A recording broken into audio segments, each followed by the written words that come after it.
Oi, tudo bom? Vamos dar continuidade ao primeiro curso de Ilustração Científica Digital.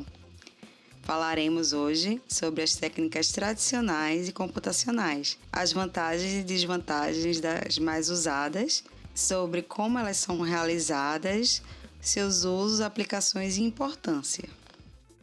A ilustração científica nos dias de hoje busca acompanhar, explicar e até complementar o texto científico, seja ele uma publicação ou divulgação científica, facilitando a comunicação e a compreensão entre o autor e o leitor. Além disso, a ilustração científica também tem como finalidade capturar a atenção do leitor, despertando o interesse para esse tema científico. E então, a ilustração científica, mesmo com esse objetivo de capturar a atenção, o senso estético fica em segundo plano. Então, a gente tem aqui uma reprodução artística, né, belíssima inclusive, onde a finalidade principal é agradar o senso estético. Essa ilustração científica, também muito bonita, ela tem como prioridade informar. Então, a gente tem recortes, temos zooms, temos até uma versão simplificada da flor, né? Que eu acho que é uma margarida. Então, ser informativa e fidedigna à realidade é a principal função da ilustração científica. Então, ela tem 3 objetivos principais, certo? Que seria ser objetiva, ela tem que compilar, informar num contexto gráfico claro e assimilável para quem vai estar lendo, quem está observando, né, a ilustração científica.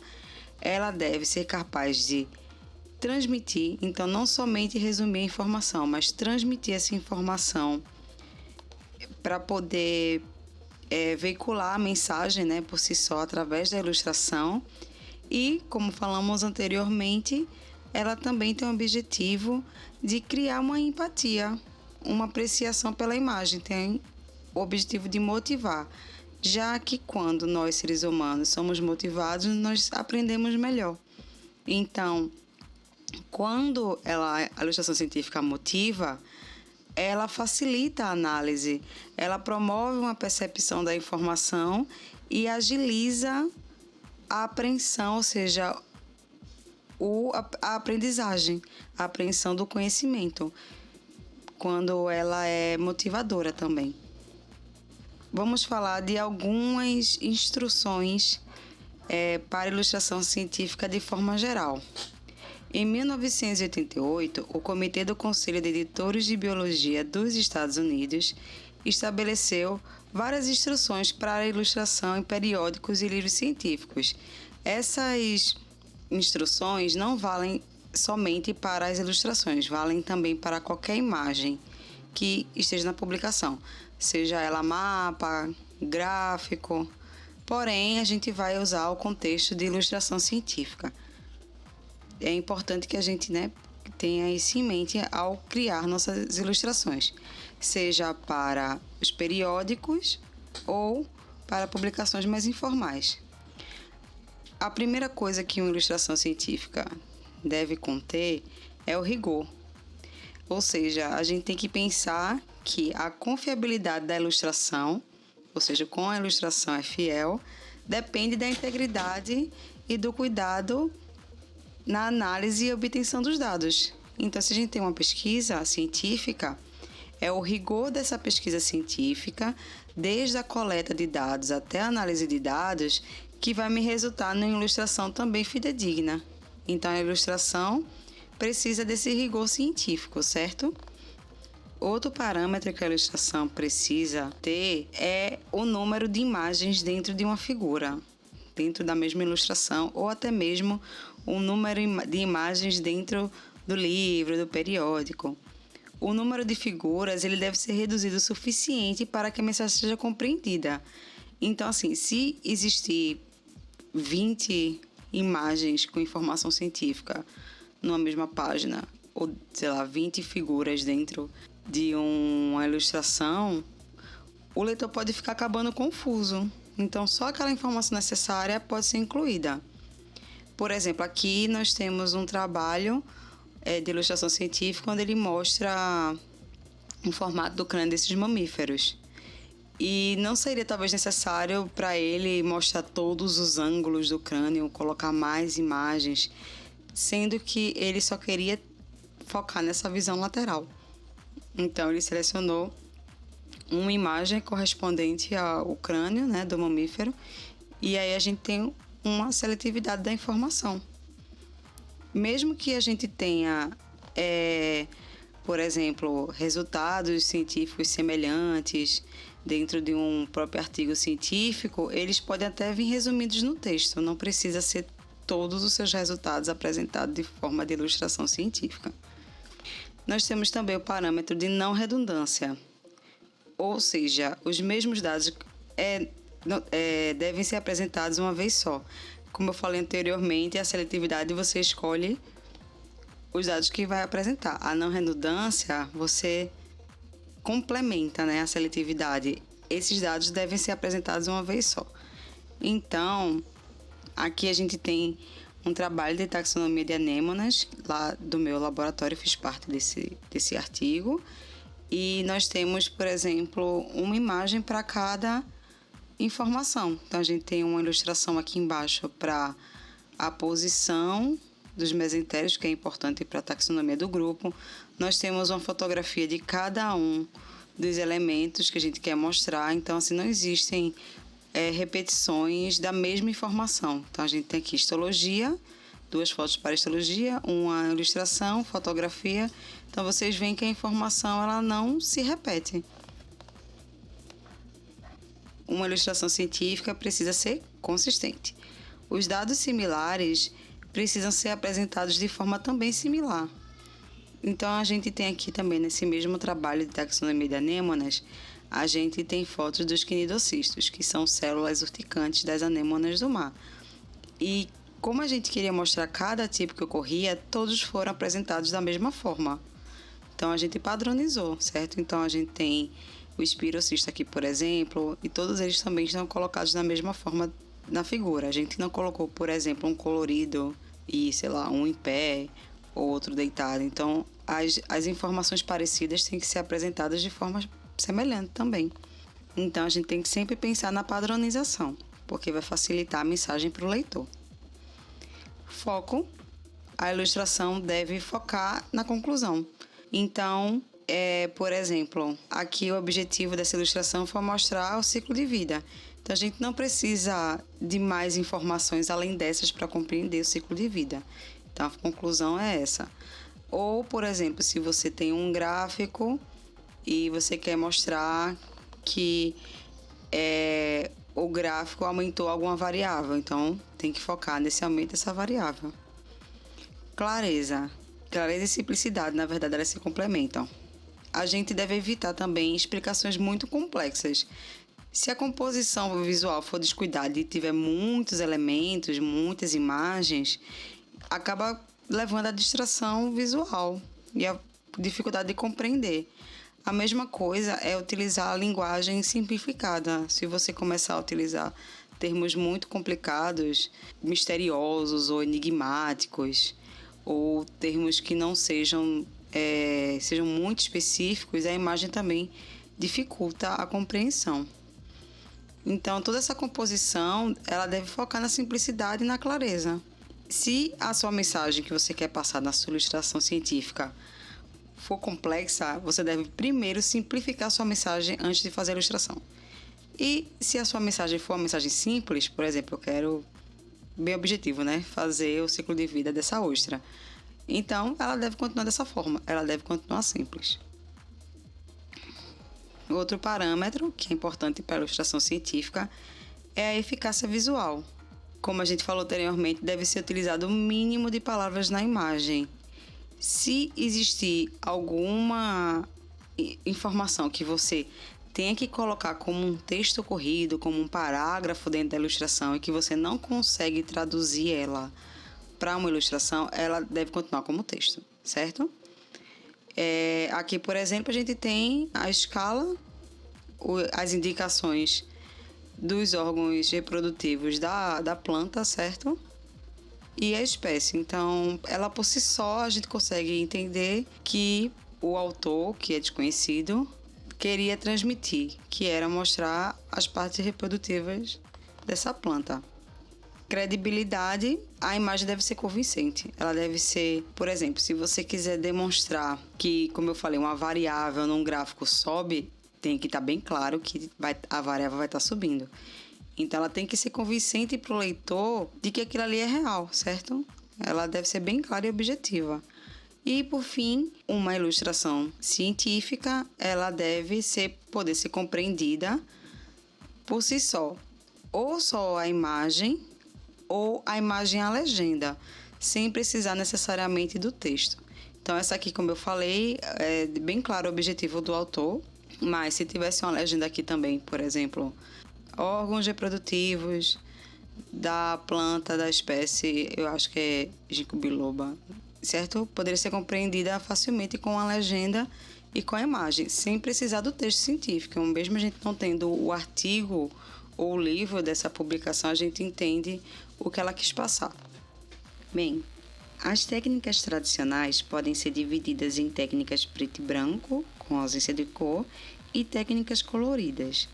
Vamos observar e aprender um pouco sobre as mais utilizadas hoje no mercado. O grafite é uma das técnicas mais antigas e clássicas. E para a gente compreender um pouco como é feita a técnica, a gente precisa entender, na verdade, o material que se utiliza. Aqui a gente tem uma ilustração científica de Rogério Lopo, certo? Feito com lápis. Nessa, vocês podem ver que é possível dar volume também utilizando lápis grafite, né, no caso. Não só o contorno, mas também é possível dar essa ideia de volumetria. E para a gente fazer o volume no lápis, a gente precisa entender justamente que o grafite ele é dividido de acordo com sua maciez. Então, a gente tem os lápis H, que vem do inglês hard, e esses são mais duros, né? Já dá para notar pelo nome. E eles acabam sendo utilizados mais para fazer contornos, e por eles serem mais duros, mais resistentes no papel, eles são mais claros também. Vocês percebem que a tonalidade são mais claras. Além disso, também é dividido a graduação pelo número, né? Então, quanto maior o número aqui, no caso do H mais claro e mais duro, o lápis é. E temos os lápis, o grafite B, que é um grafite mais ceroso, mais macio. Ele é utilizado, vocês podem perceber como ele é escuro, ele é utilizado justamente para o sombreamento. E é a mesma coisa, a graduação também indica que quanto maior, mais macio nesse caso. Nós temos o HB, que é o lápis comum, o lápis clássico, que você já com certeza deve ter utilizado no seu dia a dia. E o sombreamento é feito pela sobreposição desses lápis, dessas tonalidades no caso, né? A gente sobrepõe, então a gente coloca os tons mais claros, né, utilizando o lápis H, e vai endurecendo, vai fazendo mais força ou utilizando lápis em outras graduações para a gente ter essa ideia de volume, né? A mesma coisa para quando a gente faz aqui uma graduação, tá vendo? De tons, de tonalidade do mais escuro para o mais claro. E vocês percebem que aqui tem umas divisórias, mas aqui já está quase uniforme. Essa mistura, esse blend dos tons é feito ou com o dedo, mas geralmente não se usa tanto o dedo, é mais quando a gente está aprendendo, ou utilizando o esfuminho. Vocês podem ver que utilizando esse esfuminho é possível a gente misturar as cores. Misturar os tons de cinza. E devido a isso, uma vantagem da técnica é essa possibilidade de sombreamento, certo? Você consegue facilmente dar volume em qualquer objeto científico com um lápis. E também é possível fazer correção, afinal o grafite é facilmente apagado com uma borracha. Nas técnicas de ilustração científica, se utiliza muito limpa-tipos, que é uma borracha que parece uma espécie de massinha. E aí, com isso, você pode moldar a borracha e fazer com que ela apague só aquela parte, aquele detalhe que você deseja corrigir. Então, é outra vantagem. Além disso, o grafite tem baixo custo. Você não precisa adquirir todas essas graduações. Você adquirindo talvez os extremos, né, os mais fortes e alguns lápis médios, você já consegue atingir boa ideia de volumetria e de sombreamento com esses lápis. E o próprio lápis, né, a borracha e o esfuminho, eles têm baixo custo. Então, é uma técnica acessível às pessoas, né? O lápis também é utilizado muito para fazer o esboço para outras técnicas. Então, de qualquer jeito, você acaba utilizando o grafite também, não só para finalizar a sua arte, mas também para esboçar artes de ilustração científica para outras técnicas. E, apesar disso, nós temos algumas desvantagens. Na digitalização, quando você vai escanear, muitas vezes essa graduação de tom se perde. Os tons médios e os tons mais claros podem ficar mais apagados. E aí vai ter uma perda de detalhe no seu scanner, né? Quando você estiver escaneando. Então, às vezes é necessário, além de você calibrar e ajustar o scanner, ir para um programa de edição de imagem e ajustar para que fique mais rico em detalhes, para que se chegue perto daquele desenho que você fez no papel. Às vezes nem sempre é muito possível. Outra coisa também que desfavorece um pouco essa técnica é a preservação. Afinal, como eu disse, o lápis é facilmente apagado mesmo com o dedo. Você pode acabar borrando. Então, às vezes é necessário um fixador, uma proteção, colocar atrás de um vidro, uma moldura para proteger essa arte e fazer com que ela dure mais tempo. A mesma coisa é utilizar papéis que também têm uma durabilidade maior, geralmente papéis livres de ácido. Eu queria mostrar para vocês aqui, chamar a atenção para esse desenho de observação, né? Foram 2 desenhos feitos com lápis. Esse aqui foi com aquela lapiseira, né? Aquela que tem a mina de grafite. E esse aqui já foi com lápis tradicionais. Primeira coisa que vocês devem atentar é que ele colocou um objeto de referência para a escala ou até mesmo de apoio. Mas se a gente souber quanto esse objeto mede ou até mesmo essa folha, é possível colocar uma escala, né? Isso é muito importante para os desenhos científicos. Além disso, todas as proporções, tamanhos devem ser mantidos, né? O desenho tem que ser próximo do real. Não precisa necessariamente ser realista ou hiperrealista, cheio de detalhes, mas ele precisa sim manter as proporções e todas as texturas, principalmente do que você quer destacar. Aqui também, né, temos a flor observada e ilustrada. Então, vocês podem perceber que, mesmo com lápis, é possível sim fazer uma ilustração científica de uma ótima qualidade. Aqui eu queria mostrar para vocês o processo. Geralmente nós fazemos um rascunho, né, onde a gente tira justamente as medidas e as proporções e já pode até esboçar a localidade dos tons que a gente vai utilizar, como os tons mais escuros e os mais claros. E aqui ele começa, lembra que eu falei que você começa com os lápis mais claros? Ele começa com 2H, lembra que o H é o mais duro, então ele fica mais clarinho e ele também é mais preciso, tem uma ponta mais precisa. E aí vai se aumentando a tonalidade, a graduação para os lápis mais macios. E vocês percebem que, por exemplo, quando você aplica o tom mais escuro, o tom mais claro se sobressai entre contraste. Então aqui a gente não consegue ver contraste quase algum na forma, mas aqui eu já consigo perceber que essa área branca aqui é uma área que está se saindo, então a gente consegue ter ideia de volume porque existe essas áreas mais escuras contrastando. Aqui do lado tem um processo de um tigre e vocês podem ver que essa pessoa ela pinta por áreas, né? É uma pintura bastante complexa e cheia de detalhes por causa do pelo. E quando ela escaneia, vocês veem que fica um pouquinho mais claro no final das contas. É bem interessante entender esse processo que é feito por partes e precisa de um certo tempo para ser produzido também.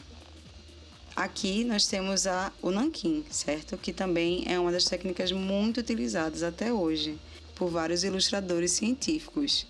O nanquim, tradicionalmente, se utiliza... Existem várias maneiras de utilizar nanquim. Você pode utilizar rachuras para dar volume, mas a técnica mais preferida é a do pontilhismo. Então, você consegue dar volume à obra, ao seu objeto, dependendo da proximidade ou até mesmo da espessura desses pontos. Vocês podem ver aqui que a ideia de luz e sombra é dada através dos pontos. Então, aqui, por exemplo, onde tem a luz, os pontos são mais afastados e o branco do fundo é mais revelado. E aqui, por exemplo, onde são áreas mais escuras, os pontos são mais juntos e a ideia é que você esconda o branco do papel. É bem interessante. Então, como vantagem, a gente tem que o nanquim é uma tinta que é permanente. Então, existe uma grande durabilidade. E ela tem baixo custo, porque a gente pode utilizar o nanquim com um pincel, ou seja, a tinta vem num potinho em forma líquida. A gente pode utilizar com bico de pena também, se utiliza bastante. Ou até mesmo com canetinha descartável. E as canetas possuem várias graduações também, que nem o lápis. As pontas dela mudam de acordo com a grossura do traço que você precisa. E muitas dessas são até à prova d'água. Então, você tem uma durabilidade maior do que o grafite, por exemplo, se a gente fosse comparar. Além disso, existe um baixo custo, porque você vai precisar comprar o nanquim e o pincel, por exemplo. Então, não existe uma alta demanda de materiais ou uma alta variedade de materiais que você precise para trabalhar. E na digitalização, os tons são mantidos, porque, na verdade, você está usando uma tinta preta. Não existe necessariamente o cinza, por exemplo. E esses cinzas que a gente vê, na verdade, são dados pelo que eu falei, né? A proximidade e tamanho dos pontos. Mas, na real, a tinta é preta. Então, quando você vai digitalizar, a maioria desses detalhes se preserva. Como desvantagem da técnica, a gente tem correção. Diferente do lápis, o nanquim não tem como se apagar. Então, às vezes é necessário usar uma tinta acrílica para fazer um ajuste, ou dependendo, realmente é coisa de se refazer o trabalho, dependendo do tipo de erro que você tenha feito. E também a manutenção do material. Dependendo do material que você utiliza, precisa de uma certa manutenção, como às vezes manter a tinta num lugar que preserve melhor ela, o entupimento de certos pincéis ou de bico de pena, o enferrujamento também. A caneta, dependendo de como você desenha, às vezes a ponta pode se desgastar de um lado ou de outro, enfim, é necessária uma manutenção um pouco mais cuidadosa do que com o lápis. Aqui eu queria mostrar para vocês a mesma ideia, né? O rascunho foi feito com lápis e aí se aplica o contorno com a caneta nanquim ou pincel nanquim e vai se aplicando a ideia do pontilhismo da mesma forma. Geralmente as pessoas preferem ir do mais escuro para o mais claro, né? Mas a ideia é a mesma. Aqui a gente vê na direita como eles dão a ideia de luz e sombra com o nanquim, né? Então aqui os pontos mais espaçados, deixando o papel aparecer, é onde vem a luz. E a gente consegue obter com essa técnica realmente imagens bem realistas, como vocês podem ver, né? Parece de verdade, como o pessoal diz. E quando a gente aproxima, na verdade, são pontos. Pontos. Inclusive, ela nem utilizou contorno. Se vocês podem ver aqui nas folhas, ela não utilizou necessariamente um contorno. É realmente tudo feito no pontilhismo. As técnicas tradicionais que utilizam cor na ilustração científica são geralmente lápis de cor, aquarela, tinta acrílica e tinta a óleo. Às vezes existe até uma mistura entre essas técnicas, né? E a gente chama isso de técnica mista. O lápis de cor é o que eu, pelo menos, vejo sendo menos utilizado entre essas. A mistura de cores se dá de forma parecida com o grafite. Existe uma sobreposição de camadas das cores. Geralmente se trabalha também do mais claro para o mais escuro. E existe uma preferência por lápis aquareláveis porque eles são mais macios e quando você mistura as cores, elas têm uma transição mais suave, menos marcada. A aquarela também é trabalhada em camadas, da mais clara para mais escura. Como é uma tinta aguada, A quantidade de água vai dizer quão forte é o pigmento ou não. O branco do papel é a luz, então a gente não utiliza aquarela branca para fazer as partes iluminadas. É uma técnica que requer muito tempo, pois é necessária a secagem completa de uma camada para outra. Depende da técnica. Existem técnicas onde você utiliza muita água, porém, em algum momento, você vai ter que esperar a secagem das camadas. Alguns artistas, alguns ilustradores usam até secadores para poder agilizar esse processo, mas é algo que realmente demanda um certo tempo. Algo parecido também ocorre com a tinta acrílica e a tinta a óleo. Elas têm um pouco mais de independência porque você pode trabalhar até do escuro para o mais claro, mas também requer um tempo de produção, né? É uma desvantagem dessas técnicas de cor, já que existe... Agora você tem que pensar também como as cores vão se misturar, então existe um detalhamento maior. E esse detalhamento maior é uma das vantagens, né? Geralmente essas técnicas com cor, elas costumam ser mais informativas, principalmente para grupos onde a cor é importante, como alguns insetos e algumas plantas. Além disso, existe um custo alto, porque os pincéis e as tintas, quando são de boa qualidade, ele não é tão acessível assim, né? Costuma custar um pouco mais. E as correções, que assim como o nanquim, é um pouco complicado de você fazer correções, principalmente quando você já está numa reta final. Então, é por isso também que demanda muito tempo, porque você tem que ter bastante atenção. Aqui na direita, a gente tem uma ilustração de Leandro Lopes, que, se eu não me engano, foi feita com guache, mas pode ser que tenha sido uma técnica mista. E aqui tem uma ilustração minha, que foi feita com aquarela de um pássaro. Está em péssima qualidade, perdão. Foi fotografada e não escaneada. Nesse slide, a gente consegue ver o processo de pintura de um inseto e é a guache. E mesmo sendo a guache, existe a aplicação de camadas. Então, a gente começa com as camadas mais...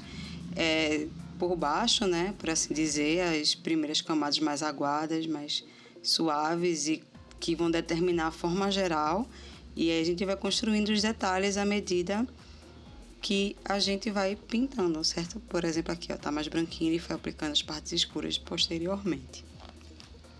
O scrapboard ou scratchboard é uma técnica que também não é tão conhecida, não é tão famosa, mas é bastante utilizada na ilustração científica também. Ela é realizada através da raspagem da tinta que está aplicada sobre a superfície. E é mais comum a gente encontrar a raspagem de nanquim preto sobre a superfície branca. Então, geralmente existe um papel de alta gramatura, esse papel é tratado, aplica-se, por exemplo, uma tinta acrílica ou um gesso branco para poder fazer o acabamento do papel, e depois se aplica a tinta escura, a tinta nanquim, e é feita a raspagem.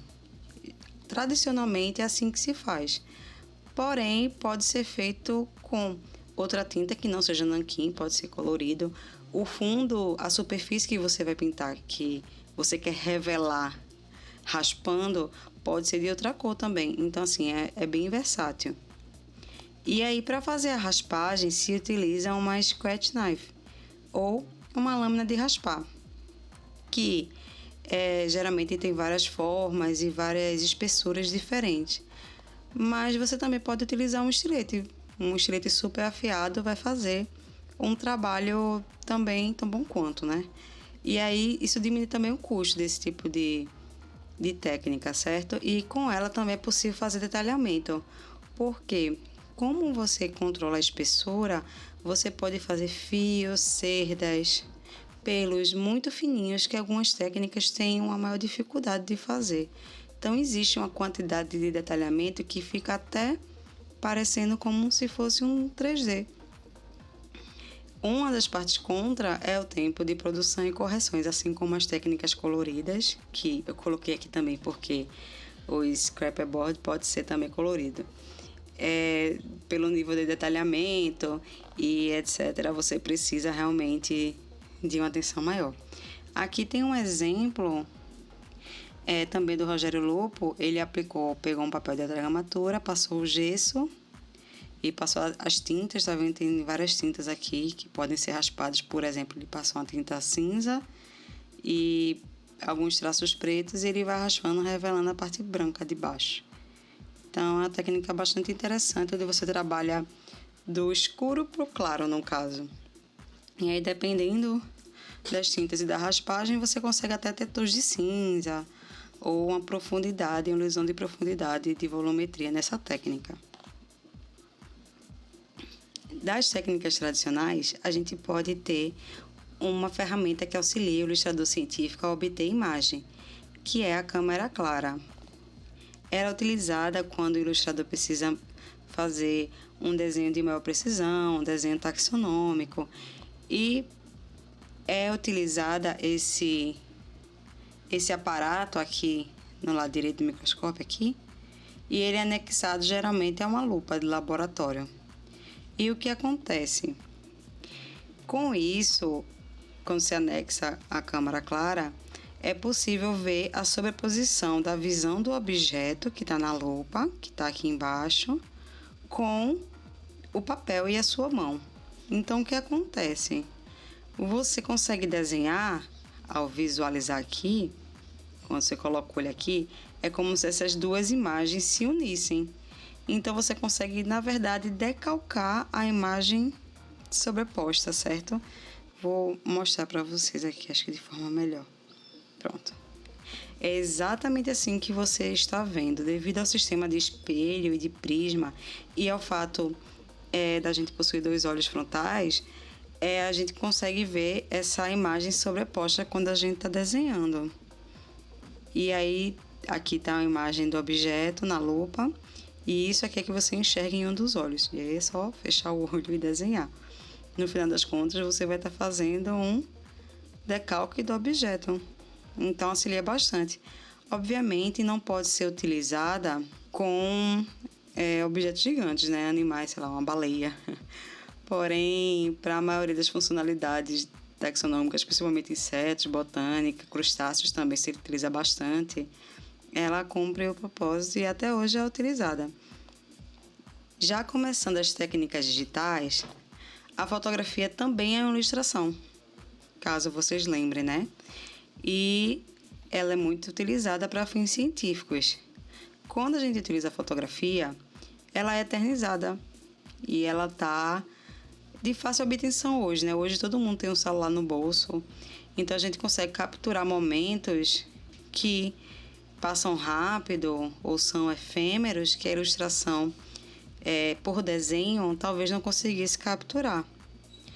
Ela possui um custo no sentido de você precisar do equipamento de alta qualidade para tirar fotos de boa qualidade. Ela é bastante informativa e o tempo de produção é bem curto, né? É um clique. Enquanto ao detalhamento, vocês podem questionar, mas detalhamento está no contra? Muitas vezes a captura do nosso olho é melhor do que a da câmera. A câmera não consegue rivalizar com o olho humano ainda, né? Então, vão existir problemas na fotografia de profundidade do campo, da exposição, de perspectiva ou do ângulo que a gente vê, mas que a câmera não consegue capturar. E aí, quando existem essas problemáticas, a gente recorre à ilustração de desenho. Porém, muitas vezes, o seu objeto de estudo pode ser fotografado e pode servir para a sua pesquisa. É só em caso de. Muitas vezes, até em pesquisas científicas, alia-se a fotografia à ilustração, caso você queira detalhar alguma coisa que a fotografia não capturou. Aqui embaixo tem a imagem minha também. Inclusive, nós vamos aprender a remover o fundo e tratar também em cores e, enfim, tratar digitalmente a fotografia para publicação científica ou até mesmo para fins de divulgação. Aqui a gente vê que eu consegui recortar o fundo e também melhorei um pouco as cores para se aproximar mais do que eu estava vendo no real. Bem, muitas vezes, mesmo quando a fotografia consegue capturar a realidade, pode ser difícil de interpretar a imagem caso você não seja um especialista ou pesquisador naquele objeto científico. Aqui nós temos um exemplo clássico, que é a fotografia tirada do DNA, certo? Então, para quem é cientista, pode ser que seja mais fácil de interpretar essa fotografia, né? Para quem é especialista, no caso do DNA. Então, os próprios pesquisadores viram como essa fotografia não necessariamente era clara quanto à informação e eles criaram esse modelo de apresentação do DNA de dupla hélice, que hoje acho que a maioria das pessoas que tem acesso à informação conhecem, né? Acesso à informação de ciências biológicas, pelo menos. Conhecem esse esquema clássico de hélice dupla. Então, assim, foi simplificada a informação que continha aqui, do que eles estavam vendo e observando, para o público não científico e o público também científico, mas não especialista, né? Então, a ilustração, ela entra como aliada da fotografia. Muitas vezes, os artigos científicos, eles optam por mostrar os dois lado a lado. Porque, assim, mesmo com o avanço da tecnologia, as câmeras fotográficas ainda não conseguem rivalizar com o olho humano. Então, existem alguns probleminhas inerentes à fotografia e a gente muitas vezes percebe que a gente está vendo uma coisa e a foto sai diferente, né? Vão existir, às vezes, problemas de exposição, profundidade de campo, e aí isso pode ser melhor solucionado com uma ilustração em desenho, apontando aquelas estruturas ou aquela informação que você quer destacar. Outro exemplo aqui disso, de como fotografia, ilustração e desenho são aliadas, são nesses dois trabalhos. Aqui está mostrando uma parte oral de um organismo e na fotografia ela serve como um testemunho, né, de como esse organismo se parece e como ele é. Então você consegue ver a textura, você consegue ver a cor, você consegue ver o volume. Porém, existem estruturas que quem não é especialista talvez não consiga identificar. Então aqui na ilustração a gente vê, por exemplo, o que eu suponho que sejam cerdas ou espinhos ou algo semelhante, que aqui na fotografia, para mim, pelo menos, não ficou destacado, não ficou claro. A gente percebe algumas estruturas orais que aqui ficam melhores destacadas, tá vendo? Do que na fotografia. A mesma coisa é nessa imagem aqui, que nós temos uma fotografia de um cérebro, eu não lembro agora, desculpa, do animal que mas a gente consegue ver a cor, a textura, tem até a ideia de transparência.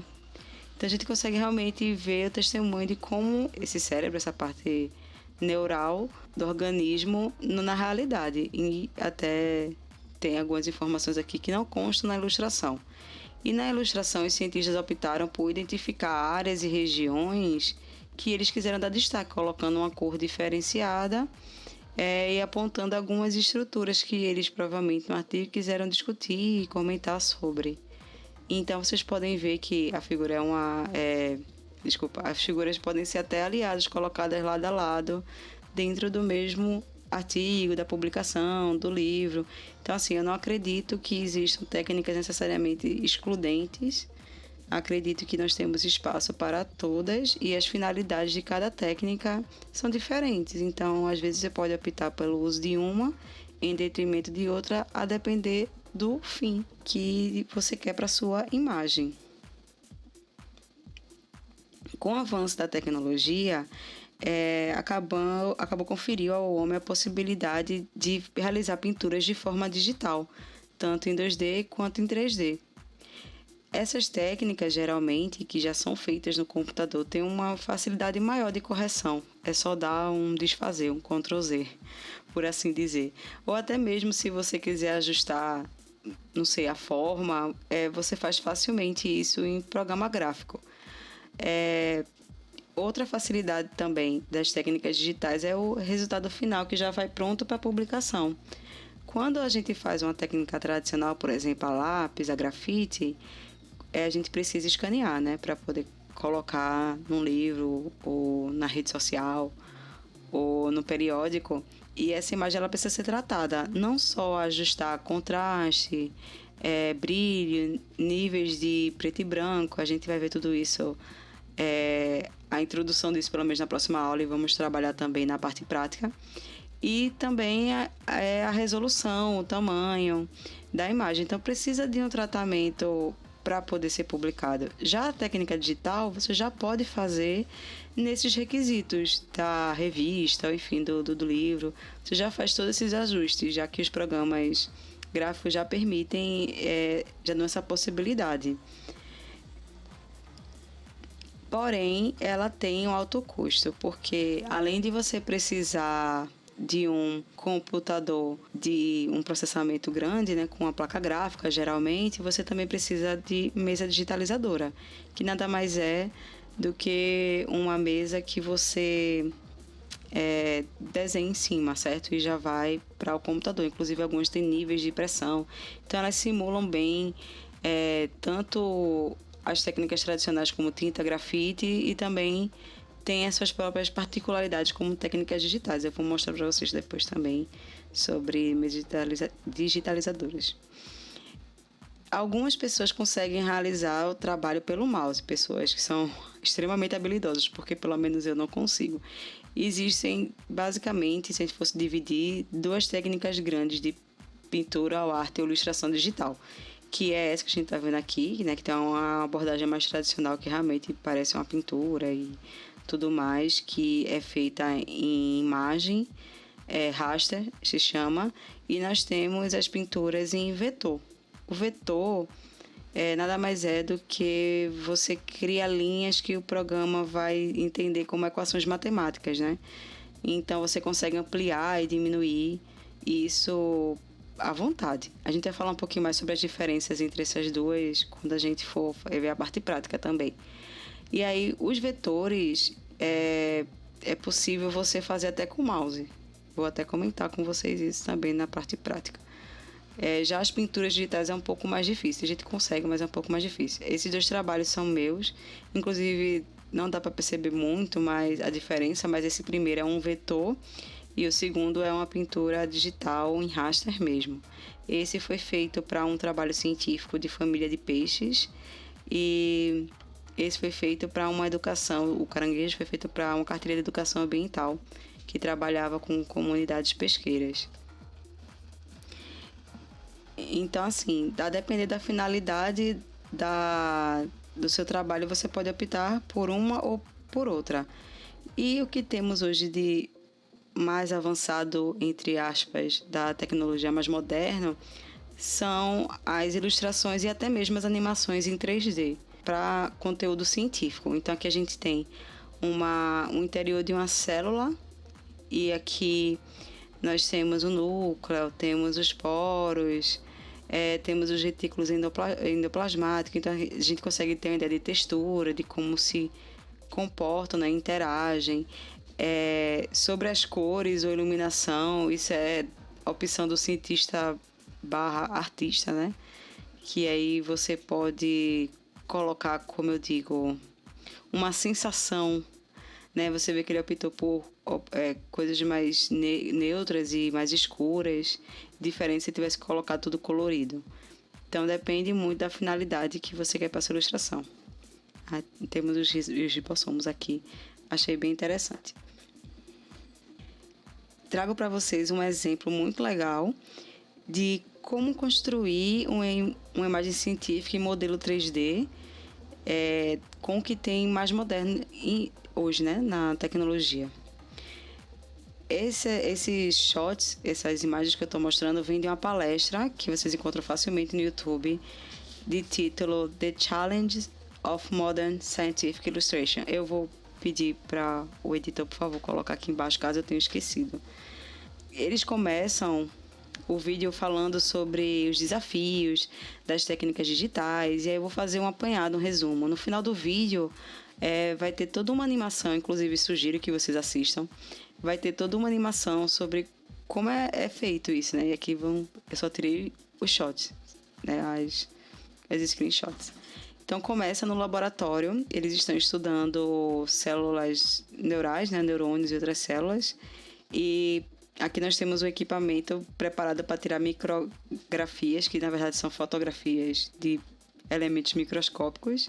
Então, vocês veem que é todo um aparato. O material, o tecido ou as células, enfim, estão aqui no meio, certo? E a gente tem o microscópio, a câmera e, enfim, tudo para poder capturar esse momento. Então, lembrando como a fotografia lia, né? E aqui a gente tem vídeos ou fotografias também das células, o que eles estão vendo, né? Eles, a depender da lente, eles podem ter uma visão como essa, como se fosse uma visão noturna, onde a parte iluminada são os neurônios. E aí, posteriormente, eles examinam célula por célula. Então, eles veem o formato das células, as ramificações e vão identificando os tipos e funções de cada célula. É realmente uma pesquisa científica, certo? Que está sendo realizada aqui. Estou mostrando para vocês só todos os processos. Depois de obtenção, estudo e análise dessas imagens, eles realizam o que a gente no mundo artístico chama de trace, que nada mais é do que decalque. Então, a gente também vai falar sobre ética e decalque posteriormente. Então, depois dessas imagens, eles vão decalcar, ou seja, desenhar por cima aqui, mapeando o formato dessas células para que possa ser construído um modelo 3D. Então, aqui, ó, ele está mapeando e não sei, mas talvez as cores vai identificar posteriormente uma função ou regiões diferentes, enfim, mas ele vai mapeando isso num programa gráfico de 3D. E aí entra novamente a parte da análise de dados, né? Então eles vão medir a atividade elétrica, vão medir até também como crescem e se espalham, criam-se essas ramificações, essas redes, né, neurais. E aí eles começam a construir modelos realísticos, juntando a parte de análise matemática, né, de equações e gráficos, enfim, com a parte que é a modelagem 3D, que eles fizeram lá, o decalque e o tracing. Quando eles terminam essa modelagem, eles começam a aplicar os dados, né?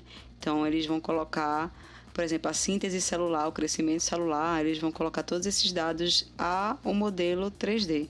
E aí, eles constroem essas redes neurais incríveis. Isso aqui é uma rede neural, certo?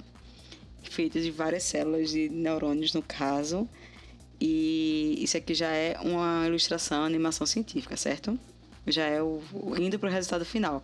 Mas os neurônios, como eles falam, interagem com outras células. Então, eles aplicam as camadas de células. Então, tem a glia, né? Os glândulos e tal. E as células, no caso, a vascularização da parte cerebral.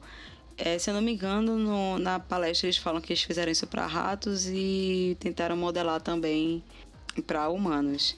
E no final das contas nós temos um sistema formado, né, pela união desses vários conjuntos celulares. A gente dá um zoom aqui, parece uma pintura abstrata, mas na verdade é uma ilustração feita a partir dessas modelagens matemáticas 3D e junto com a pesquisa científica. Então aqui a gente tem algo próximo, bem próximo da realidade, e eles podem até simular o cérebro, assim, verem o crescimento, o desenvolvimento do cérebro através desses modelos computacionais. E aí eles entram na parte que é o foco da palestra sobre os desafios, né? Aqui, por exemplo, a gente tem 6 níveis e 6 tipos de neurônios envolvidos.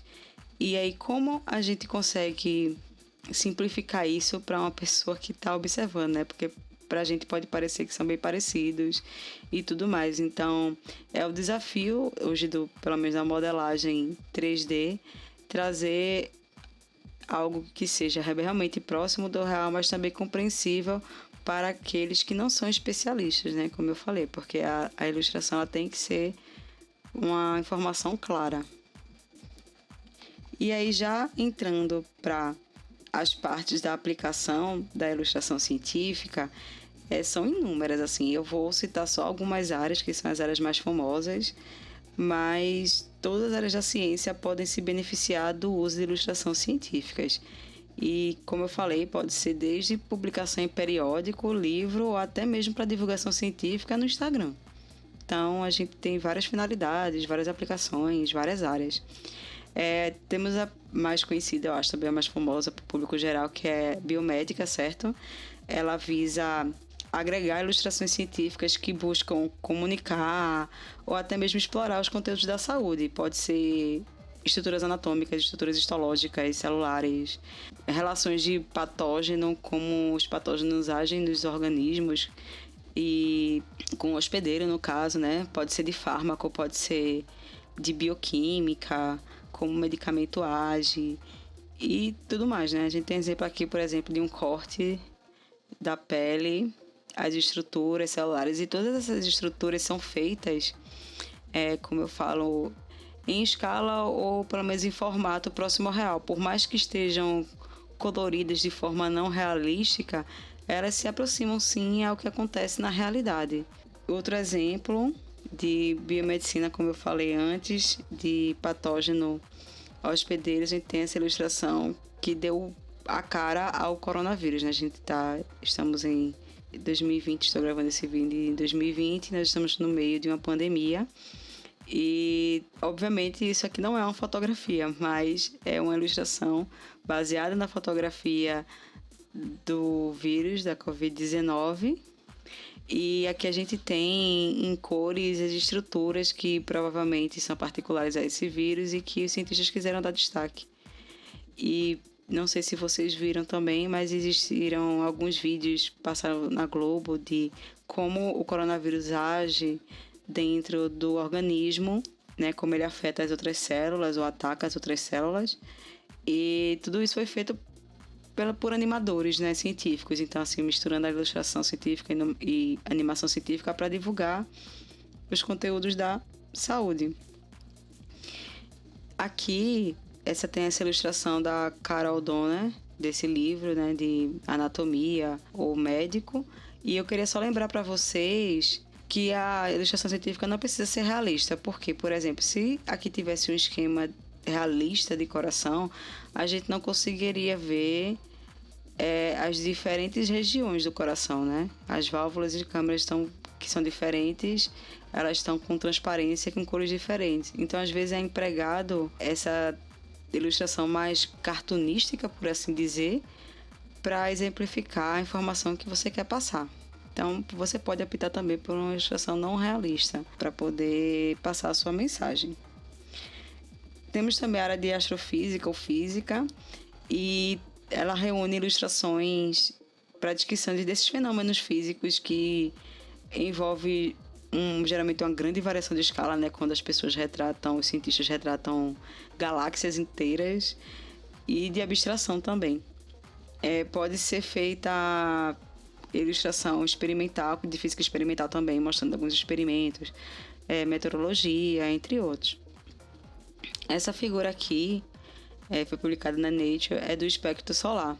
E o nível de precisão, assim, de fidelidade é tanto que se um tracinho desse estivesse em outra posição, a composição do Sol seria completamente diferente, né? Aqui a gente chama de hidrogênio, magnésio, sódio. Então, assim, como eu falei, está ilustrando a composição do Sol e tem que ser fiel à realidade, né? Aqui nós temos uma de divulgação científica explicando mais ou menos como é esse buraco negro de Kerr. Então é um nível de abstração assim bem maior, né? Porque não é isso que a gente vê na realidade, numa fotografia, por exemplo, mas é a ilustração que nos ajuda a compreender quais são as camadas e como funciona mais ou menos um buraco negro a nível de divulgação científica.